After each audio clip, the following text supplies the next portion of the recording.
दोस्तों, क्या सरकार के खिलाफ नारा लगाना देशद्रोह है? क्या मुर्दाबाद बोल देने से कोई इंसान देश का दुश्मन बन जाता है? क्या पुलिस किसी नागरिक को सिर्फ इसलिए शहर से बाहर निकाल सकती है क्योंकि उसने सरकार का विरोध किया था, किसी मंत्री के खिलाफ नारे लगाया था? अगर आपको लगता है कि हाँ, इसका जवाब हाँ है, तो आज की ये रिपोर्ट आपकी सोच बदल सकती है। क्योंकि बॉम्बे हाई कोर्ट के एक जज ने महाराष्ट्र पुलिस को, पूरे सिस्टम को और उन सब लोगों को आईना दिखा दिया है जो सोचते हैं कि नेताओं की आलोचना करना गुनाह है। और सिर्फ यही मामला नहीं है दोस्तों, आज हम आपको 3 ऐसे मामले दिखाएंगे। एक महाराष्ट्र से है, एक मध्य प्रदेश से है और एक दिल्ली से है, जिनमें अदालतों ने सत्ता में बैठे लोगों को, पुलिस प्रशासन को, नेताओं को साफ शब्दों में बता दिया है कि लोकतंत्र में आलोचना कोई अपराध नहीं होता है। तो आइए दोस्तों, हम लोग वीडियो को शुरू से शुरू करते हैं, लेकिन उससे पहले हम आपसे एक रिक्वेस्ट करना चाहेंगे कि दोस्तों, अगर आप हमारे चैनल पे नए हैं तो वो सब्सक्राइब वाली बटन दबाइए और वीडियो को लाइक कर दीजिए। और आइए देखते हैं कि यह पूरा मामला क्या है। दोस्तों, हम बात कर रहे हैं मुंबई के एक शख्स की, सैयद अहमद अब्दुल्ला वाहिद चौधरी की। ये socialist democratic party of India यानी एसडीपीआई के महासचिव हैं। पिछले कुछ सालों से ये नागरिकता संशोधन कानून और ज्ञानवापी मस्जिद विवाद जैसे मुद्दे पर रैलियां और धरने आयोजित करते रहे हैं और केंद्र सरकार की नीतियां का खुलकर आलोचना करते रहे हैं।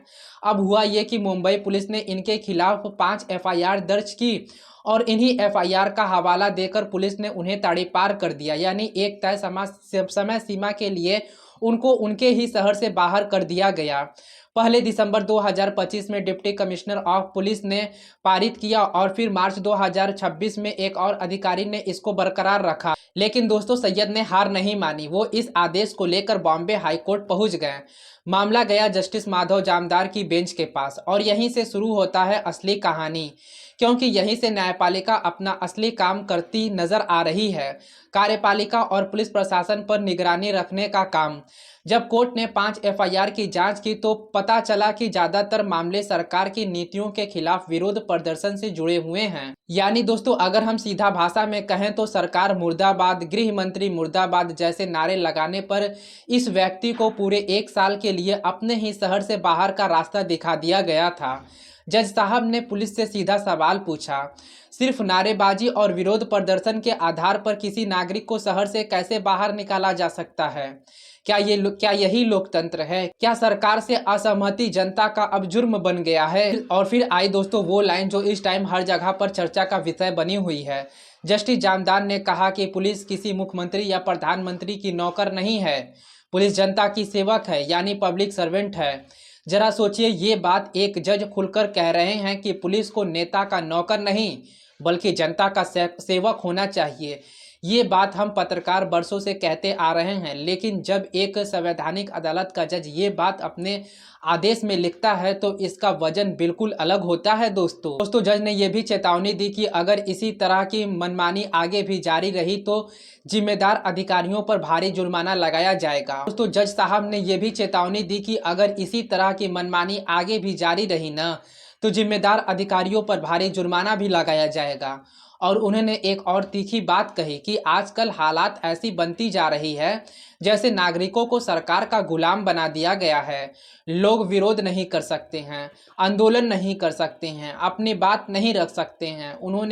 उन्हें देश में लगातार सामने आ रहे पेपर लीक जैसे मुद्दे का भी जिक्र किया और पूछा कि क्या अब लोग इन गड़बड़ियों के खिलाफ भी आवाज नहीं उठा सकते हैं। और इतना ही नहीं दोस्तों, सुनवाई के दौरान जज साहब ने महाराष्ट्र की मौजूदा राजनीति पर भी सीधा टिप्पणी की। उन्होंने विधायकों और सांसदों की दल बदल की राजनीति का जिक्र करते हुए कहा कि जिस दिन एक 10 साल के बच्चे की सड़क हादसे में मौत हुई थी, ठीक उसी दिन विधानसभा में इस बात पर बहस चल रही थी कि पीठासीन अधिकारी कैसे चुने जाएं और कौन से पार्टी में जा रहे हैं। यानी जज साफ इशारा कर रहे हैं कि नेता अपनी कुर्सी बचाने में लगे हुए हैं, अपनी राजनीति सेट करने में लगे हुए हैं और आम जनता की तकलीफ से उन्हें कोई फर्क ही नहीं पड़ता है। यह सवाल हमें, आपको, हम सबको खुद से पूछना चाहिए, क्या हमने नेताओं को इतना बड़ा बना दिया है कि उनकी आलोचना करना भी अब गुनाह जैसा लगने लगा है? क्या हम वोट देने और अंधभक्ति करने के बीच का फर्क भूल गए हैं? और दोस्तों, आखिरी में जज साहब ने इस पूरी कार्रवाई को दुर्भाग्यपूर्ण करार देते हुए दोनों तड़ीपार आदेश को रद्द कर दिया। कोर्ट ने साफ कहा कि हर नागरिक को न सिर्फ अपनी राय रखने का अधिकार है बल्कि सम्मान के साथ जीने का भी अधिकार है। और ये पहली बार नहीं है जब जस्टिस जामदार ने प्रशासन को आईना दिखाया है। इससे पहले भी एक मामले में उन्होंने कहा था कि आरक्षण नीति के खिलाफ राय रखना कोई अपराध नहीं होता है और नागरिकों की सहमति और असहमति और आलोचना को एक अपराध की तरह नहीं देखा जा सकता है। अब दोस्तों हम आते हैं दूसरे मामले की तरफ, जो जुड़ा हुआ है नेता प्रतिपक्ष राहुल गांधी से। ये मामला 2018 का है।